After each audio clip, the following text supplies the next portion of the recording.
મુખ્યમંત્રી સાહેબ સાથે એક મુલાકાત કરીને એક આવેદનપત્ર અમે આપ્યું છે અને એ આવેદનપત્રમાં સ્પષ્ટપણે કહેવામાં આવ્યું છે કે જે ન્યાયની વાત છે, અમારે કોઈ સમાજ ટુ સમાજ પ્રત્યે કોઈ આ પ્રશ્ન નથી. સમાજ વર્સિસ સમાજ કોઈ છે નહીં, કોઈ રાજકીય પ્રશ્ન નથી. પહેલી વાત આપના માધ્યમથી કહેવા માંગુ છું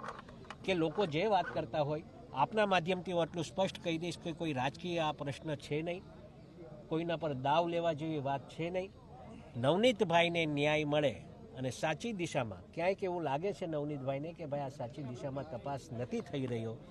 અને એના કારણસર આ તપાસ થવી જોઈએ અને આ તપાસ બીજા કોઈને સુપૃત કરે, ડીઆઈજી લેવલે તપાસ થાય, એસઆઈટી બને, એના માટેની એક રજૂઆત થઈ છે અને સંપૂર્ણપણે આ ન્યાય અન્યાયની લડાઈ છે, અસામાજિક કોના સામેની આ લડાઈ છે. એટલે કોઈ સમાજ અસામાજિક હોતો નથી, પણ વ્યક્તિ જે અસામાજિકો છે એને દંડ આપવા માટેની આ કાર્યવાહી કરવા માટે આખો સમાજ અમારો એકત્રિત થયેલો અને આજે સમાજના 15 ધારાસભ્યશ્રીઓ સૌરાષ્ટ્રના 3 સાંસદો સહિત અમે મુખ્યમંત્રી સાહેબને એક રજૂઆત કરી છે અને મને લાગે છે કે આના પર સંપૂર્ણપણે ન્યાય મળે એવું કામ થશે.